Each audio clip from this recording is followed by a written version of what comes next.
Hello po sa inyo lahat, mga kapatid sa pananampalataya. Live po tayo ngayon dito sa Karan ng Langit. Bago pong lahat ay nais kong mati sa inyo na isang magandang araw, na sana ang mga darating na araw ay maging maayos na. Sa mga nababalitaan ko po kasi, lalo na nung napanood ko yung tunay o real Sultanate ng Sulu. Napakaganda po ng kanyang layunin para sa bansang Pilipinas, para sa bansang Maharlika, sa pamagitan po ng ating kapatid na si Miss Lady Min, ay narinig ng buong Pilipinas at ng buong mundo ang tinig ng tunay o real Sultanate ng Sulu. Sana naman ay mahayag na po yung katotohanan na ito, na kasi po nasa end times na po tayo, na lahat ng mga lihim, lahat ng mga itinagong mga lihim ng tao, lahat po ngayon ay nabubunyag na. Even sa mga namumuno sa gobyerno, at yan pong nangyari sa pandemya na yan, lahat po nabulgar na at mabubulgar pa, at marami pang mabubulgar na mga kung ano-ano na mga ginagawa ng mga tao. Dahil nga po nasa panahon na po tayo ng nasa mga huling araw na talaga nakatala naman po talaga sa Biblia na lahat ng mga itinagong lihim ay talagang mabubulgar na. Pati na po dito sa pananampalataya na dapat na po talagang mahayag sa buong Pilipinas at sa buong mundo, na kagaya po ng sarili Sultanate ng Sulu, wala po itong ginawa naging pagkakaiba sa kung ano po yung nangyari sa ating Panginoong Jesucristo, na bagamat ang ating pong Panginoon ay isinilang talaga, bata pa lang po yan, talagang nakatakda na po siya talagang maging hari, at siya po talaga ang hari sa buong mundo. Walang iba kundi ang ating Panginoong Jesucristo. Sige po, babasahin po natin ang Isaias Kapitulo 9, talatang 6. Ito po yung katotohanan na ang ating pong Panginoong Jesucristo, bata pa lang, talagang, kumbaga, He is destined to become a king ng buong mundo. Sapagkat sa atin ay pinanganak ang isang bata, sa atin ay binigay ang isang anak na lalaki, at ang pamamahala ay maatang sa kanyang balikat. Nakita niyo naman po, ang pamamahala ng buong mundo, buong Pilipinas at buong mundo ay maatang sa balikat ng ating pong Panginoong Jesucristo. Dahil nga po siya yung bata pa lang talagang nakatakda na talaga siya maging hari. Na ewan ko ba bakit yung mga tao na mga kalaban niya ay bakit hindi matanggap na siya talaga yung hari. O kita niyo po yung nangyayari sa buong mundo. Ayaw niyong tanggaping maging hari ang ating Panginoong Jesucristo. Ano nangyayari sa ating mundo? Magulo, walang katapusang gera, walang katapusang patayan, walang katapusang kaguluhan. Ano po ba ang gusto niyo? Magpapatuloy po ba tayo sa ganito na walang katapusang kaparusahan ang dumarating sa ating pong bansang Pilipinas at sa buong mundo? Tuloy po natin. At ang pamamahala ay maatang sa kanyang balikat, at ang kanyang pangalan ay tatawaging kamangha-mangha, tagapayo, makapangyarihang Diyos, walang hanggang Ama, at Pangulo ng kapayapaan. Kita nyo naman po mga kapatid sa pananampalataya, Pangulo ng kapayapaan, tagapayo. Kaya nga po, Ayan o, nagtiktik po yung butiki. Kaya nga po yung kung atin lang na pinaghari ang tunay na hari, sana payapa ang ating bayan. Sana payapa ang ating sandaigdigan ngayon. Walang gulo, walang away, walang patayan, walang digmaang nangyayari sa iba't ibang panig ng iba't ibang bansa.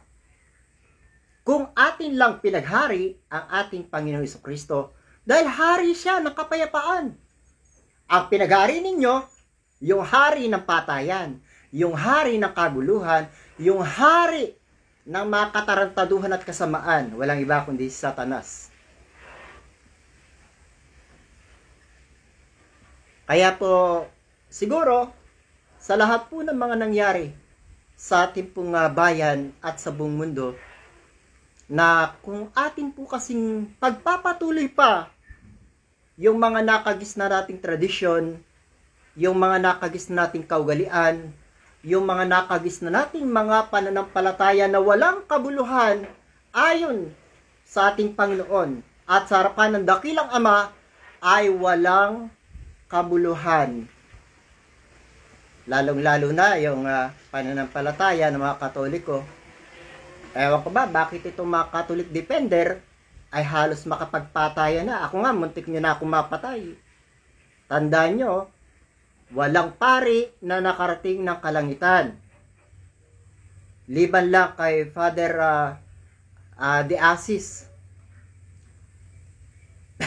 Nagkakamalang palagi doon. Liban lang kay Father De Assis, ayon sa pastor. At tayo po sa pastor, at wala na pong nakarating na Papa ng Roma sa kalangitan. Napakasakit po ng katotohanan, ano po, lalong-lalo na sa inyo lahat ng mga Catholic defender na halos makipagpatayan kayo. Nakaramihan pala sa inyo mga mangkukulam at mga karamihan sa inyo mga mambabarang. Isa ko sa biktima ninyo, tandaan nyo. Pero tandaan nyo,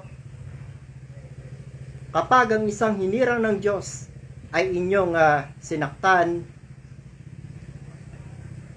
hindi naman po akong gaganti sa inyo, yung nasa taas. Kung sino yung humirang sa akin, siya po ang gaganti sa inyo. Dahil hindi ako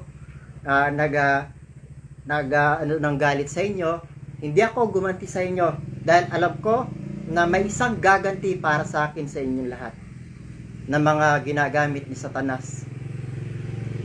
Wala kang tigil ng pag-depender dyan sa Romano Katoliko na yan, na siya pala yung tunay na kalaban ng ating Panginoong Jesucristo.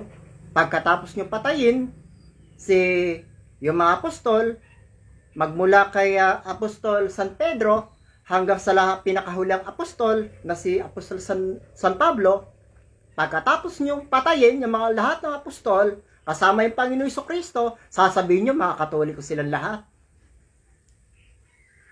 Alam nyo po, matatalino na po mga tao ngayon. Lalong-lalo na po sa amin, dito sa Kaharian ng Langit, na ang mga banal na espiritu po ang aming mga tagapagturo. At higit pa dyan, kasama po namin yung pastor na ipinagkaloob sa atin ng ating Panginoong Diyos ng ayon sa kanyang kalooban na kumakandili sa amin ng aming mga kaalaman at unawa. Kaya nga po, wag na kayong magtaka na ang mga banal na espiritu ay akyat baba po dito sa Kaharian ng Langit. Isa po ako sa buhay na magpapatotoo na itong mga masakit sa pandinig nyo at masakit sa paningin ninyo na hindi ninyo matanggap, pinatututuhanan ko po. Alam nyo po ba kasi yung trabaho ng isang tunay na sugo? Siya po kasi yung tagapaghanda ng daan para ang mga banal na espiritu ay makarating dito sa lupa mula sa kalangitan. Kaya nga po ang sabi ni Apostol San Pablo, sige na nga po, basahin na po natin. Hebreo sa aklat po ng Hebreo. Hebreo, Kapitulo 10, talatang 5. Kaya't pagpasok niya sa sanlibutan ay sinasabi, hay na't handog ay hindi mo ibig. Ngunit isang katawan ang sa akin ay inihanda mo. Sino po ba yung sinasabing papasok sa daigdig mula sa kalangitan? Sino kayang tao ang magpapagamit sa mga banal na espiritu upang ang mga banal na espiritu ay makapaghayag sa sangkatauhan? Napakahiwaga, ano po? Napakasakit isipin. Pero sa amin po mga tunay na mananampalataya ng ating Panginoon Jesucristo na kanyang pinagpapakahayagan sa ating kapanahunan ngayon, napaka-normal na lang po sa amin itong tanawin at gawain. Pero sa inyo na minsan sa tanang buhay ninyo bilang mga Romano Katoliko, mga Islam, sino po bang Islam ang makapagpapatotoo sa amin na bumabase Propeta Muhammad? At sino po ba ang makakapagpatotoo sa amin na may nakapagpababa sa mga Romano Katoliko, na may nakapagpababa sa Espiritu ng Panginoon Jesucristo sa lahat ng simbahan ng mga pari na mga Romano Katoliko? Sino po ba sa inyo ang nakapagpababa sa Espiritu ng ating pong Panginoong Jesucristo at Espiritu ng ating dakilang Ama? O kahit yung ilang birhen na lang, o yung kagalang-galang santo ninyo, sino po kaya nakapagpababa sa inyo ng kanilang mga banal na espiritu? Take note, hindi po masamang espiritu ang pinag-uusapan natin dito na ibinabato nyo sa amin na karumal-dumal na espiritu. Mga banal na espiritu po yan, dahil pag bumaba sila, ang unang binabanggit ng mga banal na espiritu, kapayapaan, kapayapaan, kapayapaan sa inyong lahat na narito mula sa malayo o sa malapit man. Kapayapaan sa buong daigdig ang daladala ng mga banal na espiritu. Yan po yung isa sa palatandaan na ang bumababa ay banal na espiritu. At isa pa po na katunayan, ang banal na espiritu kapag bumaba sila, banayad, malumanay, at sila ay magiging guru mo. Magiging iyong tagapangaral. Siya yung magtuturo ng lahat ng mga bagay na mga hiwaga ng kalangitan. Napakahirap ano po, lalong-lalo na sa mga taong never heard, kumbaga, sa tanang buhay nila bilang mga Katoliko at mga Islam, wala pang mga experience sa mga ganitong klase mga pagbaba ng mga banal na espiritu. Alam ko naman po na mahirapan talaga kayo, kahit naman po ako nung dumating ako sa pananampalatayang ito. Alam niyo po ba na aminado naman po ako na ako po yung nakapaghatol din. Kaya lang po, sa pamamagitan po ng aking ginawa, ayan po, nagtiktik po yung butiki. Na nagpakumbaba lang po ako. Kasi galing po ako sa iba't ibang relihiyon. At hindi po basta-basta relihiyon ang mga pinanggalingan ko. Lahat halos yata ng relihiyon, pinanggalingan ko na. Ang pinakahuli, tingnan nyo po, sige, hanapin nyo pangalan ko doon sa Iglesia ni Cristo. May mga nasulat akong pangalan ko doon, pero hindi ko na rin sasabi pangalan ko. Dahil may mga pangalan din po ako doon. Napakaganda ng sambahan, malinis, pero wala palang Diyos doon. Alam nyo po, yung Diyos dito ko natagpuan sa isang parang dampalang na sambahan. Dahil ang Diyos pala ay hindi pala siya tumatahan sa templong gawa ng tao. Ang Diyos pala ay tumatahan sa ating mga tao. Dahil tayo pala yung kanilang mga tunay na templo. Kaya po mga kapatid sa pananampalataya, ito pong ating pong pag-aaralan dito bilang kung tayo lang po ay magpapakumbaba, na maalaman natin na, o kaya mabalitaan natin, na may mga bumababang mga banal na espiritu sa isang kaharian, kagaya nito na kaharian ng langit. Hindi ka po kaya magtataka na kahit man lang isipin mo na, hindi kaya totoo yung mga binabalita nila? Hindi kaya totoo yung may mga bumababang mga banal na espiritu doon? Hindi kaya, baka kaya totoo yun? Hindi din nyo man lang po ba naisip yan? Na yung matagal na panahon na para po kasi siyang naitago ng mahabang panahon. Kailan lang naman po ako dumating dito, at nang ako po dumating dito, ay doon lang po sila nahayag.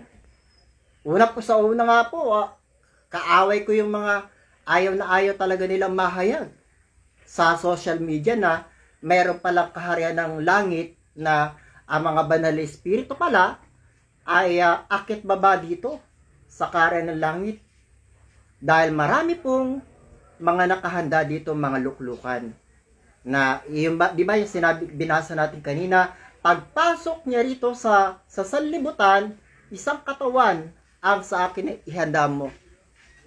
Yung pong sinasabing ihahanda na katawan, yun po yung kanilang mga luklukan na sinasabi ni kagalang-galang na Apostol Juan Evangelista. Yun po yung kung paano po yung ginagawa ni Propeta Juan Evangelista, na siya po umaakyat sa kalangitan. Ganun din po bumababa sa kanyang katawan yung mga banal na espiritu at nakakapangusap. Alam nyo po, kung magpapakumbaba lang po kayo, lalong-lalo na po sa lahat ng mga mangangaral. Kung ako nga po na wala akong alam sa Biblia, wala akong alam sa mga ganitong klaseng gawain ng mga espiritual, para lang po ako naging isang pitsil na may laman ako, yung laman ko, itinapon ko. Kasi yung palang mga natutunan ko sa mga naunang nangaral sa akin, lahat pala ng mga natutunan kong karunungan, mga wala palang kabuluhan yan. So nung tinapon ko yung laman ng pitsil ko, at ako po'y nagpuno ng karunungan dito, yung pitsil ko na puno ng karunungan dito sa kaharian ng langit, ang laki po ng kaibahan sa mga dating natutunan ko, mga dati kong paniniwala, yung mga dati kong yung sa dati kong pananampalataya. Napakarami po ng mga kaibahan. Unang-una na po rito, sa pananampalatayang ito, nakakausap pala dito ang Diyos.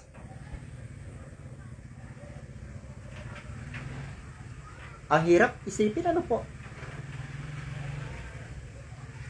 Sa ganitong modernong panahon, kasi sanay po tayo na yung Diyos ay parang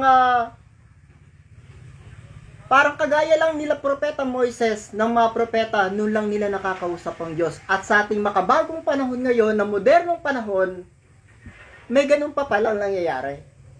Na ang Diyos pala ay nakakausap. Pero kung ako po sa inyo, magpapakumbaba lang po ako dito. Kung ano yung parang hinahanap ng puso mo, na kung maalaman mo na yung Diyos pala ay bumababa dito, yung ating Panginoon, yung ating pong dakilang Ama, at yung mga banal na espiritu na makinikilala ninyong mga Katoliko. Ang dami ko na pong nasaksihan dito na mga bumababa, mga banal na espiritu, lahat ng mga banal na espiritu na kinikilala nyo, mga narinig ko na po yung mga pangalan nila. Kasi po, pag bumaba yung mga banal na espiritu, magpapakilala po yan. Mangangaral sila, maghahayag, magre-revelasyon, tatawag ng mga tunay niyang mananampalataya na nananalangin sa hating gabi. Na halimbawa, ako po nananalangin ako, humihiling ako ng mga biyaya at kapangyarihan, kapag narinig nila yung aking kahilingan, tatawagin ka po niya at ipagkakaloob sa iyong mga kamay ang kapangyarihan at biyaya na hinihiling mo. At sa paningin naman po ng mga may third eye, kung nakaganyan yung kamay mo, ay parang may mga kumikislap-kislap na kapangyarihan na makikita po sa kamay na habang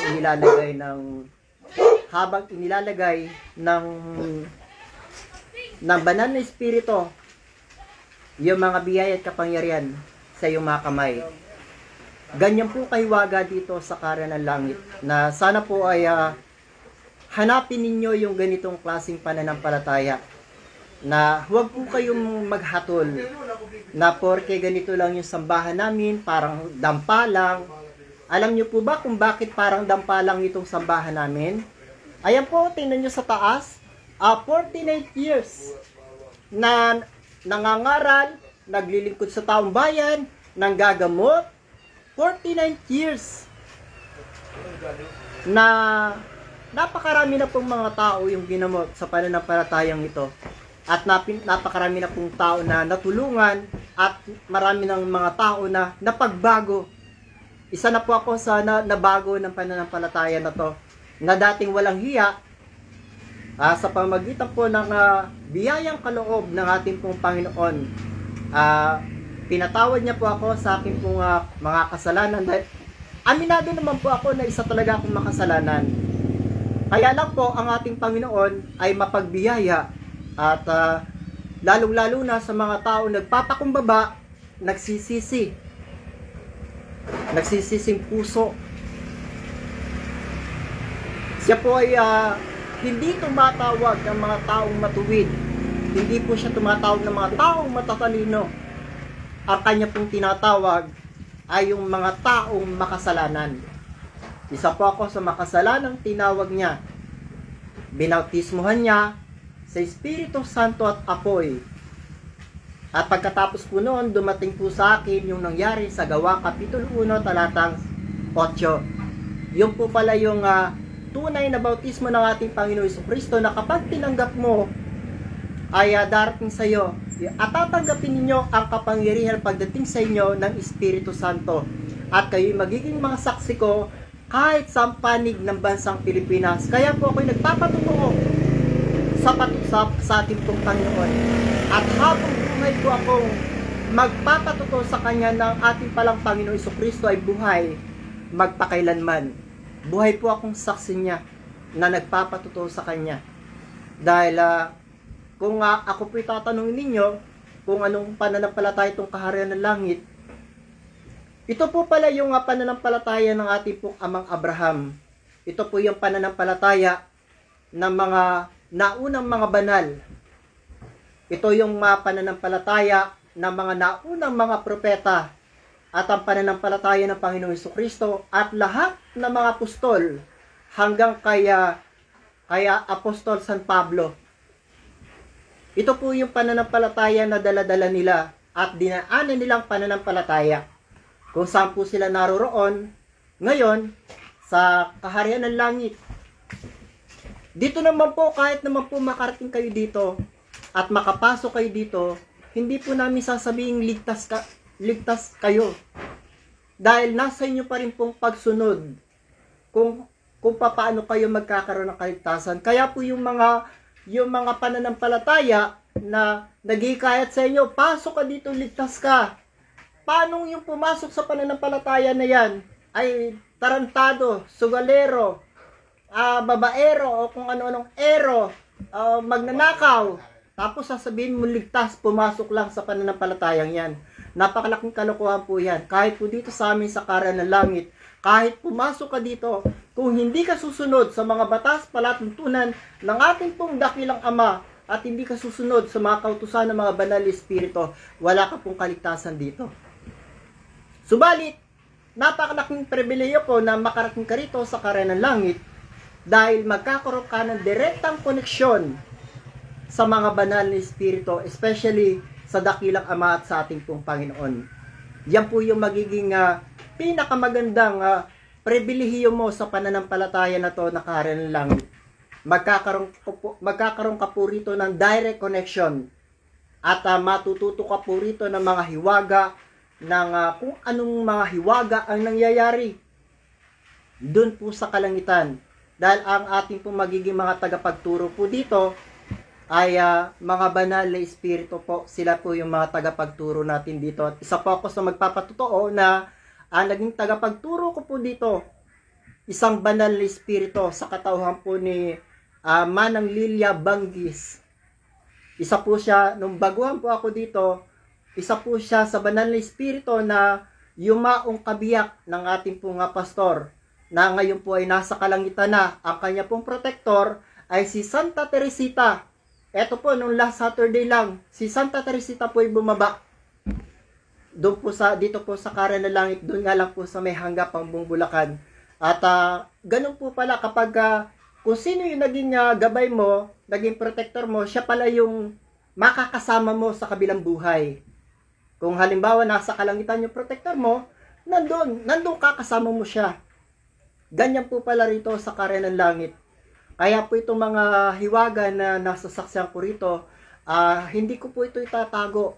Patututuhanan ko lang po rito yung aking mga narinig, yung aking mga nasaksihan, at wala po akong idadagdag dyan. Dahil ako po yung katotohanan nagsasaysay po sa inyo ng buong katotohanan kung ano po yung mga nasasaksihan ko rito sa Karan ng Langit. Dahil bawal na bawal po rito ang magbubulaan. Bawal na bawal dito sa Karan ng Langit ang magsisinungaling. Dahil unang-una po rito, nasasaway sa iyo, walang iba kundi yung mga banal na espiritu. Sila po ang papalo sa iyo dito, hindi po tao. O kung sino man po, kahit si pastor, hindi ka po ano yan. Ang mga banal na espiritu po ang papalo sa iyo. Alam niyo po yung pagpalo nila? At yung parusa nila? Sakit, karamdaman. Yan po ang palo na ibibigay nila sa iyo. Kasi ang sabi po ng ating Panginoon, ang lahat kong iniibig ay aking sinasaway at pinarurusahan. Pero kailangan mo lang pong magsisi, magbago para po tanggalin kung ano mga kaparusahan yung pagkakalob sa iyo. Kaya lang po dito sa amin, mga mild lang po na mga parusa para lang ipakita ng Panginoon na nandyan lang sila, nakatingin, nakatanaw sa lahat ng mga pagkakamali na gagawin mo ay meron silang gagawin sa iyo para magtino ka. Yan po yung mga tagasaway po namin dito, mga banal na espiritu. Hindi po kapatiran mo mananawal sa iyo dito. At mabalik po tayo dito sa ating pong binabasa. Tungkol po sa ating pong Panginoon na wala po pala itong pagkakaiba sa nangyari sa tunay na sultan ng Sulu. Na kung tutusin pala, siya pala ang pinakamataas dito sa bansang Pilipinas na dapat sanay namuno. Na yung napakinggan ko po kanina ay talagang yung sa isang career po kasi hindi po pala talaga mawawala yung isang taksil na ang hangad ay maagaw sa kanya yung pamamahala. Wala po itong pinagkaiba sa ating pong Panginoon Jesucristo na ang ating Panginoon Jesucristo ay isang hari. Sino po ba sa panahon natin sa buong mundo ang mga taong yung kanilang mga sarili naglagay na sila ng corona, sila na raw yung hari? At sa lahat po ng mga tao na ang mga sarili nila ay ginawa nilang mga hari, abay, mahiya naman po kayo sa sarili ninyo. Inagawan nyo ng posisyon ang ating Panginoong Jesucristo. Kung tunay na siya ang ating pinaghari, ang ating Panginoon, ito lang po ang masasabi ko sa inyo. Naging hari kayo. Kayo na mga nagpanggap na mga hari dito sa lupa. Yung mga sinasabing liban po sa mga nagpakilalang mga hari, Yung pong mga namumuno ng iba't ibang bansa, mga hari din po yan. Ang tanong ko po sa inyo, lahat kayo na nagpapanggap na Diyos sa sanlibutan, ano po bang kapayapaan ang nai-contribute nyo sa sanlibutan? Meron po ba? Dahil bata pa lang po ako,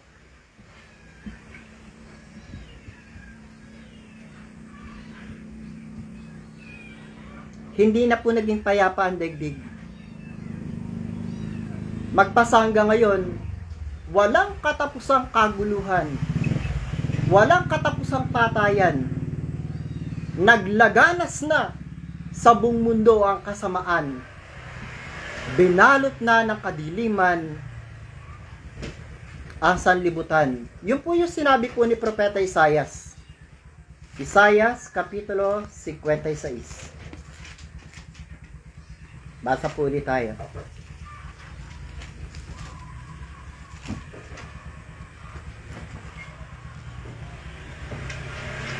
Tandaan nyo po, ako po ay wala po akong alam sa pangangaral na ganito. Isa lang po ako sa naging estudyante ng ating pong pastor at kasama na rin po roon yung pangangaral ng ating pong Panginoon, ng ating Panginoong Jesucristo at lahat ng mga banal na bumababa po dito. Kumbaga, yung mga karunungan po na natutunan ko sa kanila, yan lang naman po yung mga inihahayag ko sa inyo. Na kaiba pala yung karunungan na matututunan nyo dito sa kaharian ng langit. Napakalayo po ng mga kaalaman.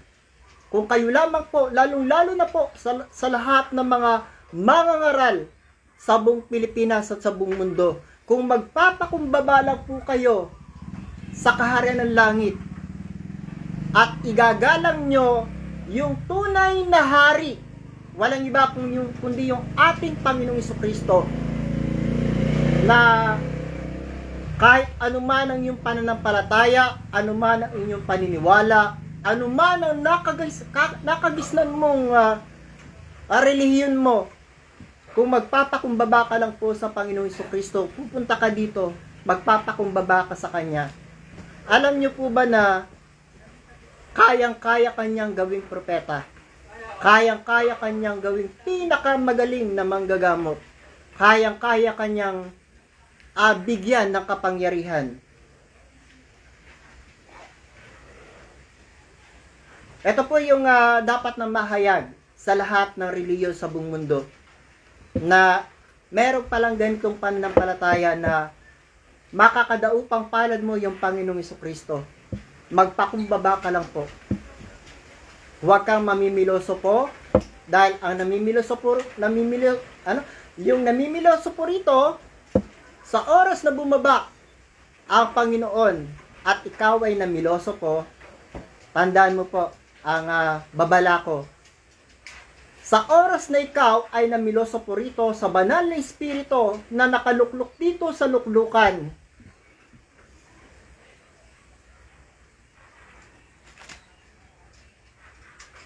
ay babala lang po ito. Wala pong gagalaw sa inyo sa amin dito. Ang gagalaw po sa inyo dito, kung hinatulan mo yung banal na espiritu na nakaupo dito sa luklukan, pinagsabihan mo ng masama at hinatulan mo, wala pong kapatawaran sa kanila yan. Kamatayan po. Yung katumbas na paghatol at pagyura sa mga banal na espiritu. Alam niyo po ba yung mangyayari? May nangyari na po dito. Yung katawan ng tao bigla na lang bumagsak. Yung pala, pinugutan pala siya ng, yung kaluluwa niya, pinugutan pala ng ulo ni Kagalang-galang San Miguel. Ganyan po kahiwaga dito. Kaya po, wag po kayong, kami po mga tao, hatulan nyo kami ng hatulan hanggang gusto nyo. Pero yung mga banal na espiritu, babala ko po sa inyo, babala. Wag nyo pong pipilosopohin, hahatulan, kung ano mga pagsasabihin, kung ano nung sari-sari masama ang mga banal na espiritu, kamatayan po yung kabayaran niyan sa kanila. Sa mga hindi gumagalang sa mga banal. Paghanda nila yan, yung kung may nakatikil dyan, babalil nila agad, ay magkakaba. Ay kung may ano pong banal na espiritu. Ay, yung makatoon, mamatay, pero hindi na to, di mamatay. Ay patay din siguro yung bumaril. Oo nga. Gusto mo rin mamatay, medium mo. Ay wala naman sigurong darating na gano'n. Ang pinalo niya sa Pangasinan. Nakadikilig niyo, pinalo niya sa ulo. May iglesia ni Cristo, gumawa. Yan po, may mga nahayag po rito. Ayaw po kasi lang mahayag yung tunay na pananampalataya. Dala, hahandaan nila yon. Mabuti maharap sila sa likuran. Ginagamit nila yon. Ganun nila ginawa na sa mga apostol. Sa likod nila pinalo. Dahil alam nila na naka-espiritu yung mga apostol. Ganyan po ang tao. Gumagawa po ng paraan para yung katotohanan. Mahahamon na ganun. Kaya po silang tumihiya. Pero lahat naman po ng mga bagay ay may kapanahunan. Na darating din po. Paghanda nila yan. Darating din po yung panahon na gagawa at gagawa ng paraan ng Diyos para mahayag yung katotohanan at wala pong makapipigil. Kapag ang Diyos na po ang nagtakda, wala pong makapipigil sa katotohanan. Kahit ano pong pagtatakip ang gawin nila sa katotohanan, kusa po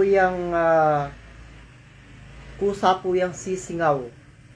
Kahit parang utot siya na kahit pigilin mo na pigilin, lalabas at lalabas pa rin.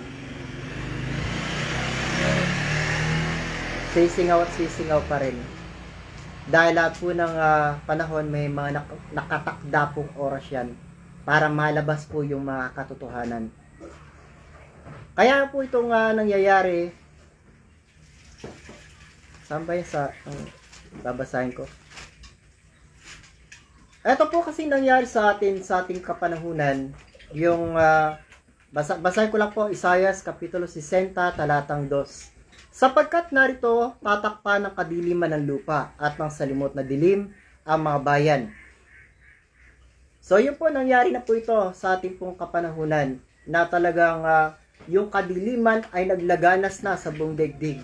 Na yung mga, kung sino pa yung mga taong mayayaman, na sila pala yung mga, kaya pala sila pinayaman ni Satanas dahil sila pala yung mga gagamitin ni Satanas para maghasik ng mga lagim dito sa sanlibutan. Na kung hindi po nila nalalaman, kung babalikan po nila yung kwento ni Lazaro at ni Solomon na isang napakayamang tao nung kapanahunan nila. Kumbaga sa panahon natin, ilalagay natin yung istorya nila sa panahon natin. Si Solomon ay sabihin natin pinakamayamang tao sa buong daigdig. Alam niyo po yung nangyari, madalas po kasi itong ikwento ng pastor, kaya ay kukwento ko na rin po sa inyo. Na ano sabi ng mayaman? Amang Abraham, pwede po bang isawsaw ni Lazaro yung isang dulo ng daliri niya? Kasi po napakainit po dito. Nakikiusap po yung mayaman. Kaya ang mga Abraham at kay Lazaro. Dahil po yung kinaroroonan ng mayaman ay yun po naglalagablab na apoy at asupre. Na puro apoy, walang katapusang apoy habang panahon siyang sinusunog. Kaya po nakiusap na lang to make the story short, nakiusap na lang po yung mayaman na ang mga Abraham, pwede po ba na isugo nyo si Lazaro sa lupa para naman po yung mga kapatid ko na mga mayayaman din ay baka po pwedeng mapagsabihan nila na baka sumunod sila sa akin dito sa impyerno. Napakainit po dito. Araw-araw silang mananangis dito. Araw at gabi. nananangis po ako dito, kaya po para po mapagsabihan ko yung aking po mga kapatid na mga mayayaman din kagaya ko. Ano sabi po na mga Abraham? Nandun na po yung mga propeta na kung pakikinggan nyo lang, nandun na si Pastor, si Manong Leo, si Manong Leonides, nandun na, naghahayag na sa buong sanlibutan. Hindi ba nila naririnig yung tinig ng anak ng Diyos? Naghahayag na, pumapailang lang na sa buong sanlibutan ang huling tinig ng huling pakakak. Na kung hindi nila pakikinggan yung tinig ng huling pakakak, ay talagang magsasama-sama kayong lahat dyan sa impyerno. Yan po yung hiwaga ng buhay na dapat po nating malaman, na lahat pala ng mga kwento na narinig nyo sa banal na kasulatan ay tunay palang mga nangyayari at nagaganap. Kaya po ito yung mga kwento na to narinig natin para huwag nang maulit pang muli ang mga ganito pang kasaysayan. Pero kung talagang matigas ang ating mga ulo, mauulit at maulit po. History repeat itself. Alam niyo po ba kung sino mayayaman yung sinasabi ni Solomon sa kwento na yon? Lahat po ng mga mayayaman. Lalong-lalo na po yung mga bumubuo ng New World Order. Na kung hindi po kayo magsisisi at hindi po kayo magbabago, kung saan po naroroon yung kapatid ninyo si Solomon, na kagaya nyo rin napakayaman, doon po ang patutunguhan nyo. Ito po isang paalaala lamang sa inyo na sana habang may panahon pa, habang may oras pa, magsisi na po tayo at magbago. Mahaba na pong panahon ang ibinibigay sa atin ng ating pong Panginoon at ng ating dakilang Ama para sa pagbabago. Kaya lang po, sa bawat sinulid, tandaan po natin, gaano mang kahaba ang sinulid na yan. Isang rolyo na sinulid, tandaan mo po, may katapusan pa rin po yan. At pagdating ng katapusan, ano na ang magiging istorya ng buhay natin. Kaya nga po itong, kung titingnan nyo po yung ating pong kalangitan, marami pong mga nakabadya na mga kalagim-lagim na magaganap ang narinig ko na po. Isa na po yung mangyayari daw paglaganas ng baha. At yun po yung napanaginipan po ng aming pong isang kapatiran, ang ating pong kapatid na Melinda,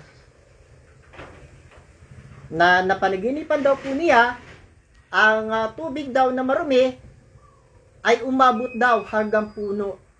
Ibig sabihin, gaano po kaya kataas ang tubig na lalaganas sa buong Pilipinas o kahit sa buong mundo. Nangyari na rin po ito, buong mundo na po ito. Sa iba't ibang panig ng iba't ibang bansa, lalong-lalo na po yung mga bansa na hindi naniniwala sa Ebanghelyo ng Panginoong Jesucristo. Lahat ng mga tao at mga bansa na hindi naniniwala sa Ebanghelyo ng Panginoong Jesucristo at mga taong hindi sumasamba at sumasampalataya na may isang Diyos na buhay, ang Panginoon ng mga hukbo ang kanyang pangalan. Lahat po sila ay niyayanig ng kapangyarihan ng ating pong Panginoon at ng ating dakilang Ama. Ang galit po ng Panginoon, mababasa niyo po yan sa ikalawang Tesalonica, Kapitulo 2. Kapitulo 1, talatang 7 hanggang 9. Basahin niyo po yan. Yan ang galit at ganti ng ating pong Panginoon. Totoo po yung sinasabi niyo, ang Panginoon talaga mabait. Ang ating Panginoon ay mapagmahal. Ang ating Panginoon ay maunawain. Napakabait ng ating Panginoon, pag-ibig kasi siya eh. Kaya lang po, nung panahon po yun ng pagtubos. Nasa panahon na po tayo ng kanyang paghiganti. Nasa panahon na po tayo ngayon ng paghuhukom. Palagay niyo po kaya ganun pa rin? Meron naman. Yung mga taong tinanggap siya. Sige, babasahin po natin sa Juan kapitulo, ito po, kumbaga parang lagas na itong pag pinababasa ng pastor sa akin. Halos araw-araw kami bakit hindi pa rin matanim sa puso ng mga tao to? Juan kapitulo 3 talatang 16 hanggang 18. Ganito po kabait ang Panginoon ng panahon niya, sapagkat gayon na lamang ang pagsinta ng Diyos sa sanlibutan, na ibinigay niya ang kanyang bugtong na anak upang ang sinumang sa kanya'y sumampalataya ay huwag mapahamak, kundi magkaroon ng buhay na walang hanggan. O ayan, nagtiktik na may butiki. Talagang itong ebanghelyong ito, kung paniniwalaan nyo lang kung gaano kabuti talaga ang Panginoon. Pero sa mga taong umiibig lang sa Kanya, tuloy po natin. Sapagkat hindi sinugo ng Diyos ang anak sa sanlibutan upang hatulan ang sanlibutan, kundi upang ang sanlibutan ay maligtas sa pamamagitan niya. Ang sumasampalataya sa Kanya ay hindi hinahatulan. Kaya po pala, tuloy pa natin, ang hindi sumasampalataya sa Kanya, sa Panginoong Jesucristo, ay hinatulan na. Kaya po pala yung mga bansa na mga ayaw siyang tanggapin, ayaw kilalanin yung kanyang mga aral, ayaw pakinggan yung ebanghelyo ng Panginoong Jesucristo, bagkus itinakwil nila yung ebanghelyo ng Panginoon at ayaw nilang pakinggan ang ebanghelyo ng ating Panginoon. Kaya nga nila itinakwil ngayon, ito na po, bakit sila napapahamak ngayon? O sige po, bibigyan ko kayo ng assignment. Alamin nyo kung anong pananampalataya meron yung lahat ng mga bansa na yan na dinidilubyo ngayon. Tanungin nyo sila kung naniniwala sila sa Panginoong Jesucristo. Yan assignment ko sa inyo lahat yan. Alamin nyo kung anong pananampalataya meron sila. Yung bansang China, ang bansang India, o kung ano mga bansa na yan na patuloy na nakakaranas ng dilubyo. Panghuli na yung Saudi. Bansang Saudi, pati yung sa batong itim, dinilubyo na rin, na sinasabing the Holy Land. Bakit kaya dinilubyo yung the Holy Land? Ibig sabihin pala, ayaw ng Panginoon yung ang ganitong uri ng pagsamba.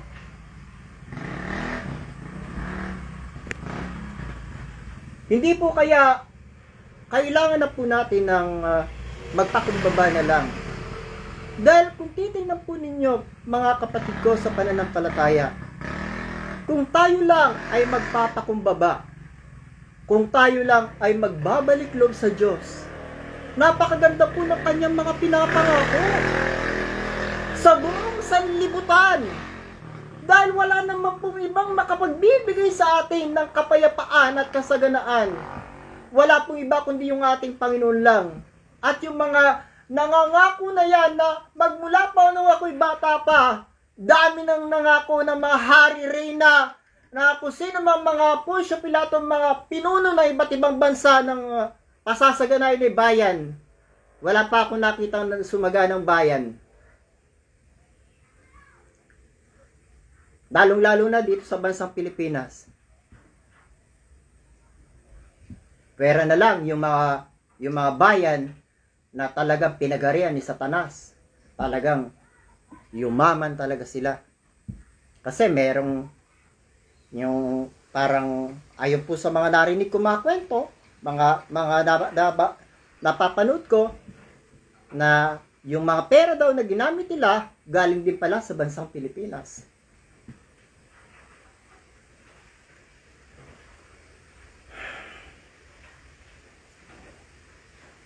Kaya mga kapatid ko sa pananampalataya, isa lang naman ang hinahangad sa atin ng Panginoon, ng ating Panginoong Jesucristo sa sangkatauhan, walang hanggang kapayapaan. Alam niyo po ba na hindi daw lalabas yung mga pinaka-asam-asam ninyong mga kayamanan na yan hanggat walang pagkakaisa, hanggat walang kapayapaan. Yan lang naman po ang hinahangad ng mga banal at ng ating pong dakilang Ama, ng ating Panginoon, ang makita ang kapayapaan, ang makita ang pagkakaisa. Dahil nga po si Hari ng kapayapaan, ang nais niyang makita ay kapayapaan sa buong daigdig. Kapayapaan sa buong Pilipinas. Walang hanggang kapayapaan sa buong mundo. Bakit ayaw nyo ng nais ng Panginoon? Ang alam ko lang po kasi na yung mga ayaw sa kapayapaan, yung mga pinaghaharian ni Satanas, nahangad puro kaguluhan, puro patayan, walang katapusang kasamaan.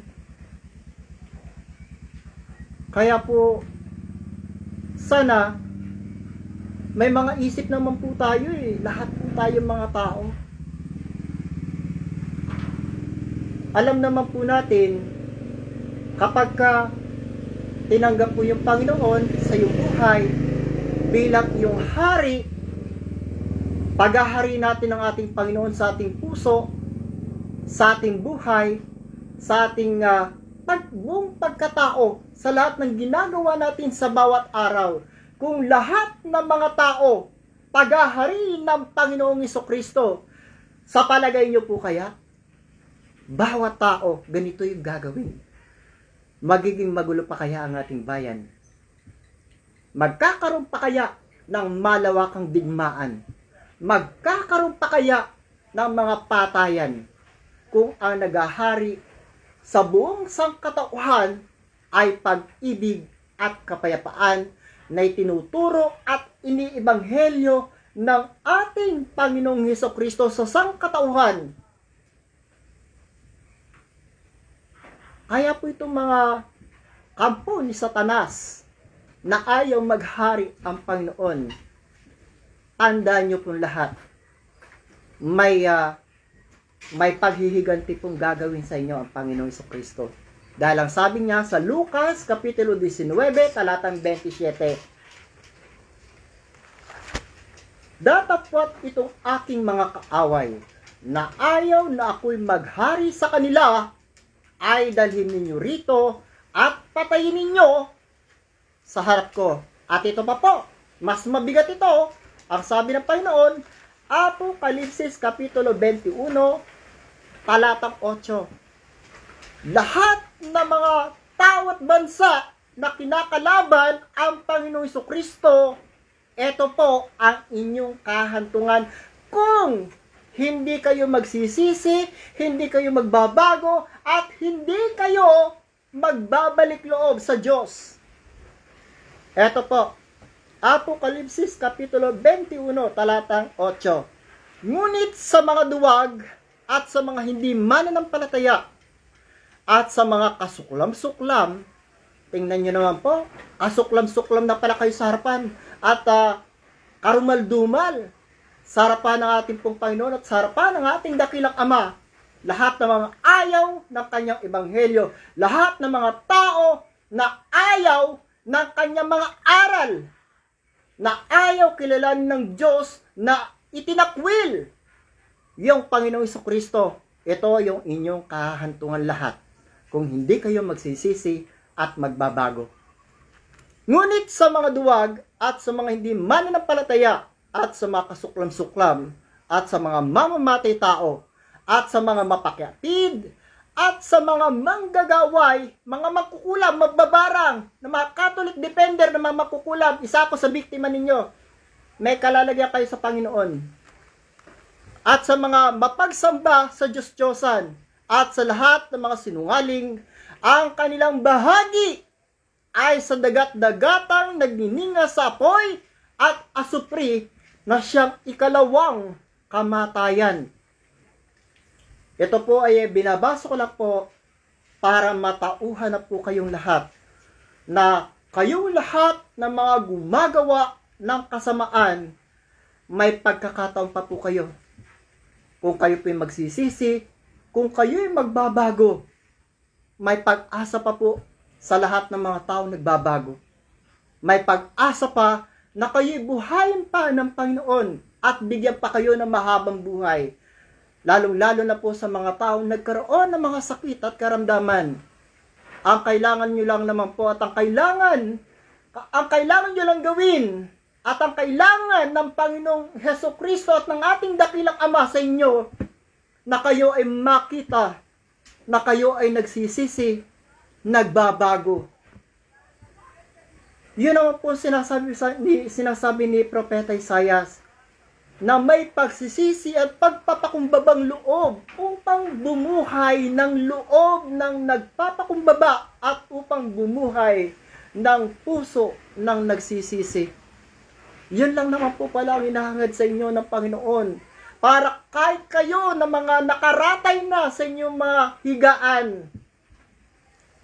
yun lang naman pala ang hinahangad sa inyo ng ating Panginoon at ng ating dakilang Ama. Magbalik loob lang po kayo sa Kanya.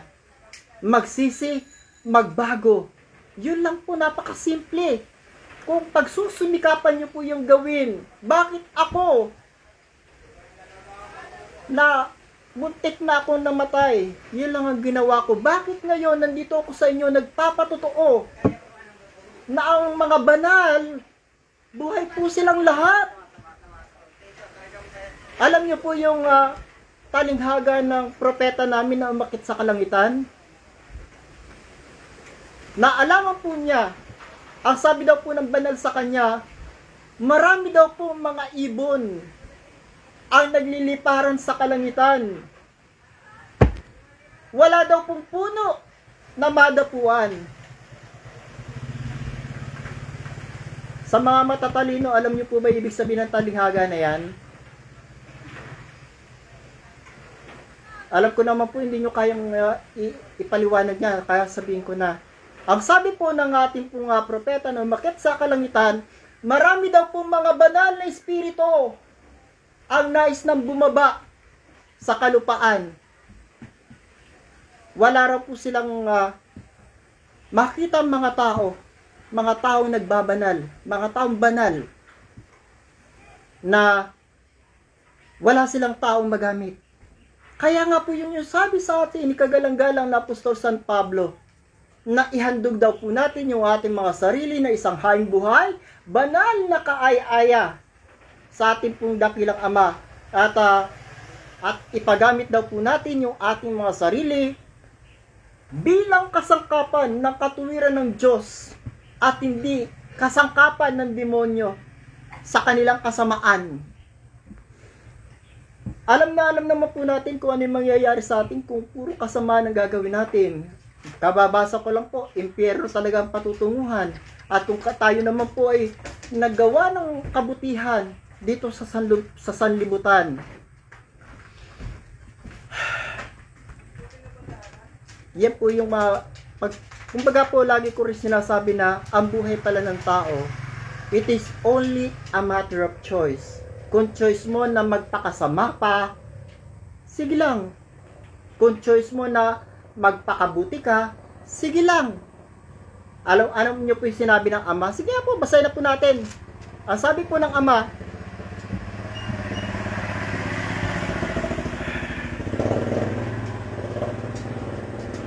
umpisa ko po sa Apokalipsis Kapitulo 22, talatang 10 hanggang 14. Ito naman po ay mga natutunan ko lang sa pastor, ulitin ko lang po sa inyo. Baka pa, kasi po, ang sabi daw, ang paalala ay gamot sa taong nakakalimot. Kaya po ito yung magsisilbing paalala ko sa inyong lahat. Ang sabi po dito, at sinasabi niya sa akin, huwag mong tatakan ang mga salita ng hula ng aklat na ito, sapagkat malapit na ang panahon. Ito po yung sinasabi ko sa inyo na nandito na po tayo sa end times. Ito po yung malapit ng panahon, dumating na po tayo. Dumating na rin po yung kaharian ng langit. Na yung lahat ng mga lihim, lahat ng mga itinagong lihim, lahat po kailangan ng mahayag.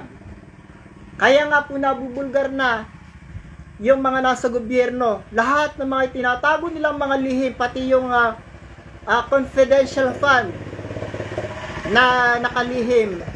Nakita nyo naman po, pati yun lumabas na. Pati yung mga nangyaring mga kalukuhang hokus-pokus sa mga vaccine na yan, na yung pala yung greatest psychological fear na ginawa ng mga taong mayayaman sa mga may hirap na tao.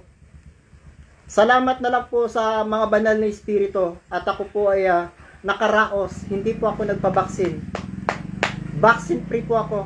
Ipagmamalaki po yan sa buong mundo.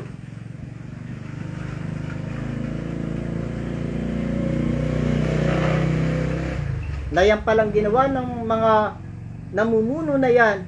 Sana po kay kagalang-galang na Honorable Dan Fernandez, umaasa po kami na yung mga taong nangamatay sa bakuna at sa vaccine, ipapaalam ko po sa inyo na sila pong lahat ay humihingi ng katarungan. Yung mga kaluluwa na pumarito sa Kara ng Langit noong November 1, humihingi po sila ng katarungan sa kanilang maagang mga pagkamatay. Ganyan po kahiwaga dito sa Kara ng Langit. Kagalang-galang Honorable Dan Fernandez, kami po ay naniniwala na ikaw ay ginagabayan ng ating pong Panginoon para magkaroon na po ng katarungan ang mga kaluluwa. Kasama na po doon yung aking pong kapatid na pinatay ng bakuna na yan, walang awa na pinatay. Kawawa naman po yung pamangkin ko. Kabata-bata pa, 2 taon lang, nawala na ng tatay.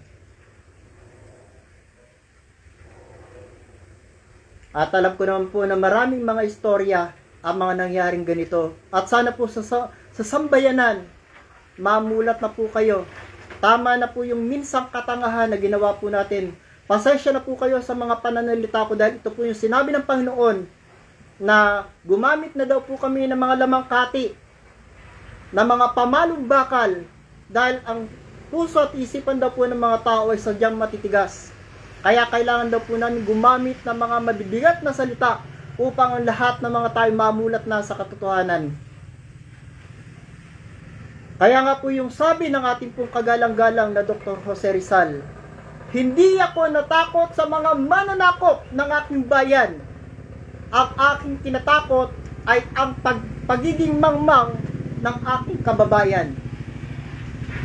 Ganon din po yung sinabi sa Hosea. Ito po yung sinabi rin ng ating pong Panginoon.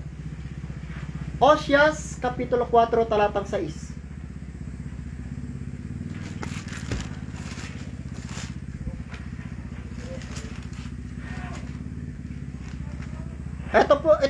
Wala po itong pagkakaiba sa sinabi po ng ating kagalang-galang na Gat Jose Rizal, ang ating pong pambansang bayani. Sa lahat po ng mga tao, binanggit po niya yan. At sana po, lahat ng mga tao natutulog, gumising na po kayo sa katotohanan. At ito rin po yung sinabi ng ating pong Panginoon sa lahat ng tao.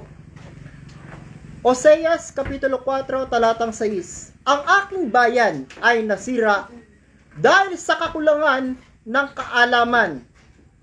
Ikaw ay nagtakwil ng kaalaman. Akin namang itatakwil ka upang ikaw ay huwag maging saserdote ko.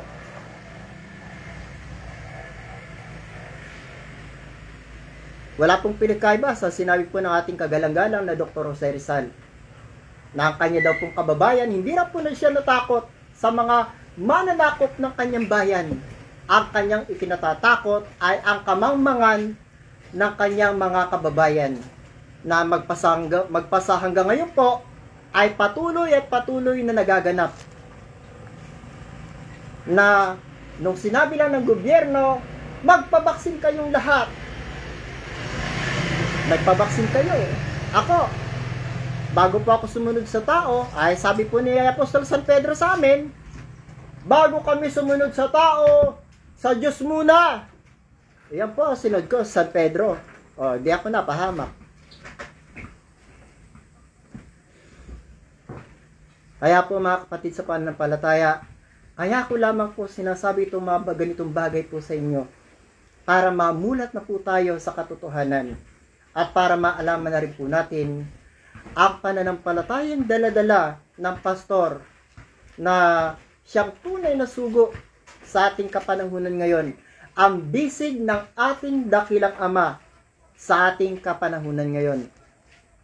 Siya po ang naghahanda ng daan, kaya po yung mga banal na espiritu ay akyat baba po dito sa karan ng langit. May mga naihanda po kasi siyang mga daan. Kung babasahin po natin yan sa Malakias, Kapitulo 3, talatang 1, doon nyo po malalaman yung mga hiwaga. Napakahiwaga po niyan. At alam kong kahit mga pari at kung sino mga pinakamagaling mangaral, hindi nila kayang gawin yan. Dahil po yan ay puro hiwaga na may mga kapangyarihan na kabalot. Naalap ko naman po na wala sa kanila. Tanging ang pastor lang po ang may kakayahan at may authority na makagawa ng mga ganitong bagay. Masyado po yung napakahiwaga at makapangyarihan po. Kailangan kapangyarihan dyan. Sa Malakias Kapitulo 3. Mahaba pong proseso yan ang paghahanda kung hindi nyo nalalaman. Proseso ng paglilinis ng buong pagkatao, ng buong kaluluwa ng isang kasangkapang gagamitin. Kaya po mga kapatid sa pananampalataya, ito pong dala-dala naming pananampalataya. Kung ito lamang po na yung itinuro sa amin ng Panginoon na pananampalatayang dala-dala niya ang maghahari sa sangkalupaan, sa buong Pilipinas, sa buong mundo, mawawala na po yan mga kaguluhan na yan. Hahawi ng Ama ang kadilimang bumabalot sa sanlibutan dahil maghahari na ang Panginoon. Ang Panginoon ay maghahari sa buong kinapal. Zacarias, Kapitulo 14, talatang 9. Yan po ay magaganap. Kahit pigilan nyo yan, hindi nyo po yan kayang pigilan. Yung mga tao na ayaw maghari ang Panginoon, hindi nyo po ito mapipigilan. Kahit na magbigti na kayo, hindi nyo pa rin mapipigilan ang paghahari ng Panginoong Jesucristo sa buong sanlibutan. Ano man ang gawin ninyo, wala kayong magagawa dahil ang itinakda ay magaganap. Ang itinakda talagang mangyayari at magaganap. Zacarias,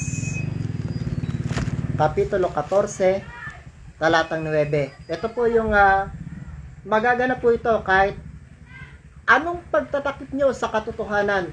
Lalabas at lalabas po ito para po itong utot na kusang lulusot at kusang sisingaw. Kaya kahit anong pagtatakip nyo sa katotohanan, lalabas at lalabas po itong paghahari ng Panginoon. Ang paghahari ng Panginoon sa buong sanlibutan. At ang Panginoon ay magiging hari sa buong lupa. Sa araw na yaoy, magiging ang Panginoon ay isa at ang kanyang pangalan ay isa. Alam niyo po ba kasi, kapag pinaniwalaan nyo ang isinugo, ang pinaniwalaan nyo ay ang nagsugo. Kaya nga po, di ba sila, ako at ang Ama ay iisa. Dalawa sila, pero iisa sila. Dalawa, naging isa. Isang prinsipyo, isang pananampalataya, isang layunin sa mga tupa na ang lahat ng mga tao ay makabalik sa kaharian ng langit. Yan po ang layunin ng ating Panginoon sa sangkatauhan na maghari ang pag-ibig, maghari ang kapayapaan at katahimikan, kasaganaan sa buong Pilipinas at sa buong mundo. Sino ang aayaw? Alam niyo po mga kapatid sa pananampalataya, ito lang naman po ang hinahangad namin sa inyong lahat. Kaya po kami ay pinipilit namin kayong maimulat sa katotohanan. Ito po yung hangad namin ng pastor sa inyong lahat ng mga tao. Kaya po kami hindi tumitigil ng pagsisiwalat ng mga buong katotohanan at buong katotohanan sa buong sanlibutan. Ito po ang hinahangad ni San Pablo. Ito po yung hinahangad ng ating Panginoon at ito rin po yung hinahangad ng pastor na tiktik na may butiki. Dahil dito kami naman mula ng araw na aming marinig ito ay hindi kami nagsitigil ng pananalangin at ng paghingi ng patungkol sa inyo upang kayo puspusin ang kaalaman ng kanyang kalooban sa buong karunungan at pagkaunawa ayon sa Espiritu. Dahil ang ituturo po sa inyo dito sa karunungan langit, karunungan pong panglangit. Dahil ang karunungan ng sanlibutan, kamang mga lapuya sa Diyos. Kaya pala yung mga naunang mga mangangaral sa sanlibutan, ayan na po, naglabasan na po yung bunga. Walang katapusang kaguluhan. Walang katapusang patayan. Walang katapusang gera. Ayan po, pinagbigyan sila ng Diyos. Sana naman itong sa end times na ito, sa huling panahon nating natitira, pagbigyan naman po natin yung ating pong Panginoon. Pagbigyan natin kung ano ba ang magagawa ng ating Panginoong Jesucristo sa sanlibutan. Kung ano bang kaya niyang gawin na maipakita ng ating Panginoong Jesucristo ang kanyang kapangyarihan sa lahat ng mga taong naniniwala sa kanya at umiibig sa kanya. Dahil ang sabi ng Panginoon, ako ang daan, ang katotohanan at ang buhay at walang makaparoroon sa Ama kundi sa pamamagitan ko. Kaya sa lahat po ng mga relihiyon na binabypass ang Panginoon, puro kayo direkta sa Ama, Ama, Ama. Hindi nyo po ba alam na may isang Panginoon at may isang tagapamagitan na lagi nyong binabypass ang Panginoon Jesucristo? Paano kayo makakarating doon kung walang mamamagitan sa inyo? Ang panalangin pa nga ng iba Ama, ipaghiganti mo kami! Pambihira naman. Walang ganun. Tuloy po natin. Upang kayo magsilakad ng nararapat sa Panginoon sa buong ikalulugod niya at magsipamunga sa bawat gawang mabuti. Kaya po kung pakikinggan lang po natin yung mga ebanghelyo ng ating Panginoon Jesucristo, punong-puno ng pag-ibig sa kanyang kapwa. Dahil ang itinuturo sa atin ng Panginoon Jesucristo ay ibigin mo ang iyong kapwa gaya ng sa iyong sarili. Dahil kung iniibig mo ang iyong kapwa, hindi ka gagawa ng kasamaan sa iyong kapwa. Dahil kung nalalaman mo ang hiwaga ng buhay, kung ilang beses ka na ipinanganak, hindi mo kasi nalalaman yung hiwaga ng buhay. Sa bawat pagsilang mo, ilang anak meron ka. Sa bawat pagsilang mo, ilang asawa nagkaroon ka. Sa bawat pagsilang mo, ilang magulang nagkaroon ka. At baka hindi mo alam, yung pinapatay mo na yan, anak mo pala yan. Wala ka kasing alam sa hiwaga ng buhay, kaya patay ka lang na patay pag gusto mong pumatay. Pambira. Kailangan yung maalaman ang hiwaga ng buhay na ito, na yan palang mga tao na yan, baka isa pala sa mga tao na yan, anak mo, asawa mo, nanay mo, tatay mo. Tapos papatayin mo?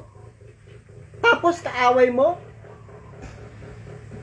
Kaya po itinuturo ito ng pastor sa inyong lahat at tinuulit ko lang po sa inyo para maalaman nyo na dahil ang gamot sa taong nakakalimot ay ang paalala.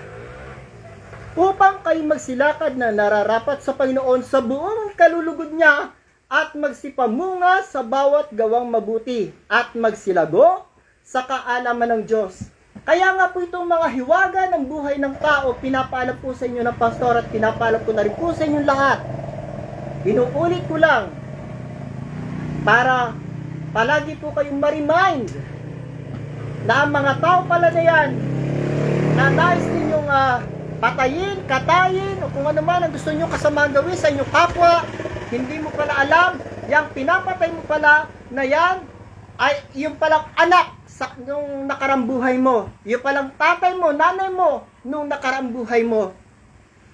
Kaya mga kapatid sa pananampalataya, ngayon ko nang lubos na naunawaan, kaya pala ang nais ng ating Panginoon Jesucristo, ibigin mo ang iyong kapwa, dahil yun pala ang tunay na lihim na dapat nyong maalamang lahat ng mga tao. Dahil ang pinapatay mo na yan, anak mo pala yan, nanay mo pala yan, tatay mo pala yan, kapatid mo pala yan. Kaya pala ganun na lang ang aral sa atin ng Panginoon Jesucristo. Ibigin mo ang iyong kapwa. Make love, not war. Dahil ang pag-ibig ay hindi gumagawa ng masama sa kanyang kapwa. Ang pag-ibig nga ang katuparan ng kautusan. Yan po ang mga natutunan ko sa pastor at natutunan ko sa ating Panginoong Jesucristo. Dahil siya ang aming guro sa pananampalatayang ito. Yun lamang po, at magandang araw po sa inyo lahat. Ang lahat po ng kapurihan, kapangyarihan, karangalan ay aking itinataas sa ating dakilang Ama, sa ating Panginoon Jesucristo, sa lahat ng mga banal, sa lahat ng mga banal na espiritu, sa lahat ng mga doktor ng kalangitan. Kasama po doon si Dr. Jose Rizal, Dr. San Lucas, San Rafael Arcangel, lahat ng mga banal at lahat ng mga arkangeles ng kalangitan sa pamumuno po ng ating kagalang-galang na San Miguel Arcangel at mga arkangeles ng kalangitan. Maraming salamat po. Papuri, pasasalamat, paggalang ay ating itinataas sa ating pong dakilang Ama, siya nawa. Maraming salamat po sa inyong lahat.